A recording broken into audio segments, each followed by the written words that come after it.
Assalamualaikum warahmatullahi wabarakatuh. Perkenalkan, di sini nama saya Fitri Pujiasi, mahasiswa PPG Prajabatan Gelombang 1 Matematika Universitas Pancasakti Tegal. Di sini saya akan menceritakan mengenai topik kelima, digital storytelling pada mata kuliah literasi lintas mata pelajaran, yaitu pengembangan kecakapan literasi diri. Di sini yang pertama, aksi nyata, refleksi, pemahaman baru apa yang didapatkan setelah mempelajari konsep refleksivitas, lalu manfaat literasi dalam kehidupan, lalu kontribusi dalam membudayakan literasi di lingkungan. Storytellingnya, pengalaman proses belajar literasi, lalu yang kedua, harapan pembudayaan literasi di dunia. Pemahaman baru apa yang didapatkan setelah mempelajari konsep refleksivitas? Di sini pemahaman baru yang saya peroleh pada topik 5, yaitu saya mengetahui kerangka ORIM atau ORIM yang digunakan pada pembelajaran literasi yang efektif untuk mengembangkan peran guru, memahami lingkungan kaya teks, hingga dapat merancang dan mengaplikasikan sebuah pembelajaran literasi yang dapat meningkatkan motivasi minat baca peserta didik khususnya di sekolah menengah pertama.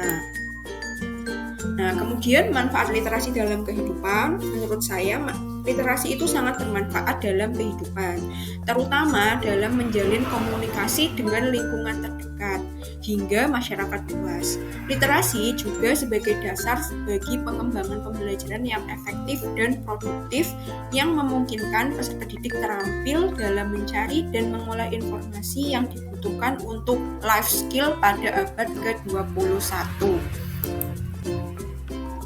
Kontribusi dalam membudayakan literasi di lingkungan, di sini mengkondisikan lingkungan fisik ramah literasi, yaitu yang pertama, ketika di rumah saya akan mengenalkan buku bacaan yang menarik untuk anak-anak. Kemudian sebagai guru di sekolah, saya akan memajang hasil karya, bisa berupa pohon motivasi atau literasi, sehingga peserta didik itu secara rapih dapat menarik agar mereka dapat termotivasi untuk selalu membaca buku. Nah, kemudian digital storytelling, di sini saya akan menceritakan beberapa pengalaman saya mengenai kegiatan literasi yang sudah saya lakukan dari saya kecil hingga sekarang. Saya akan menceritakan beberapa cerita saya mengenai pengalaman belajar literasi hingga saat ini. Di sini yang pertama, poin-poinnya ada. Yang pertama, hadiah buku cerita dari Bapak. Yang kedua, suka membaca buku bahasa Inggris. Lalu yang ketiga, mengikuti lomba Krenova dan literasi digital. Lalu yang keempat, penulisan proposal skripsi dan ilmiah. Lalu program kreativitas mahasiswa. Nah, di sini pengalaman saya belajar literasi diawali saat kecil. Saya diberikan hadiah oleh orang tua saya, yaitu buku cerita anak. Saya senang karena buku tersebut terdapat gambar yang penuh warna dan dapat membuat saya bersemangat untuk membaca.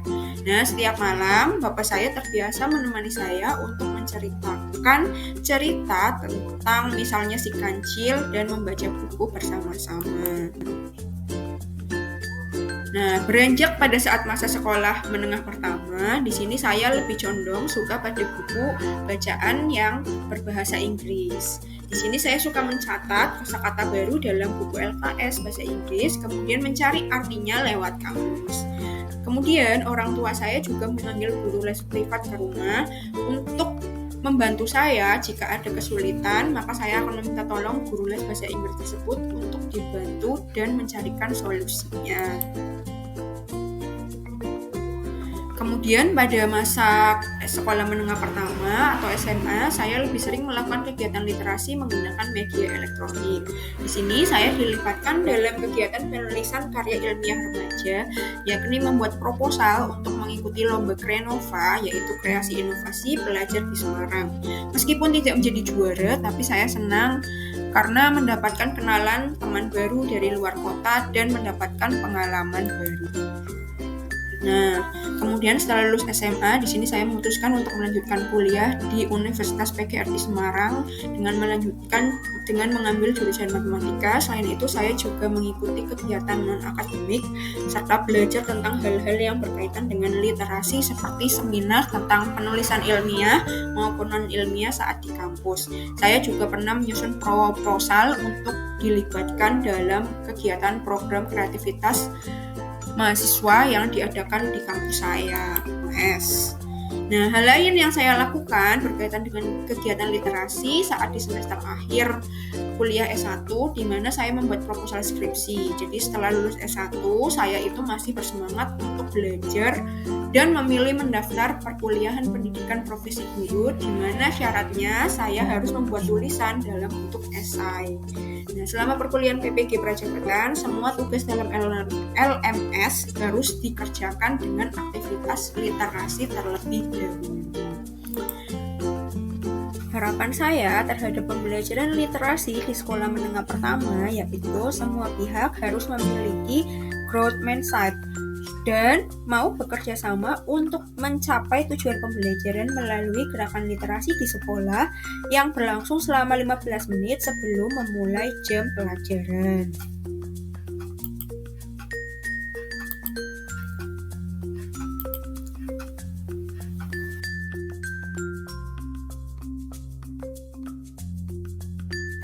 Nah, sekian penjelasan saya mengenai digital storytelling dan aksi nyata pada topik 5, literasi lintas mata pelajaran, pengembangan kecakapan literasi diri. Sekian dari saya, mohon maaf apabila terdapat kesalahan. Wassalamualaikum warahmatullahi wabarakatuh.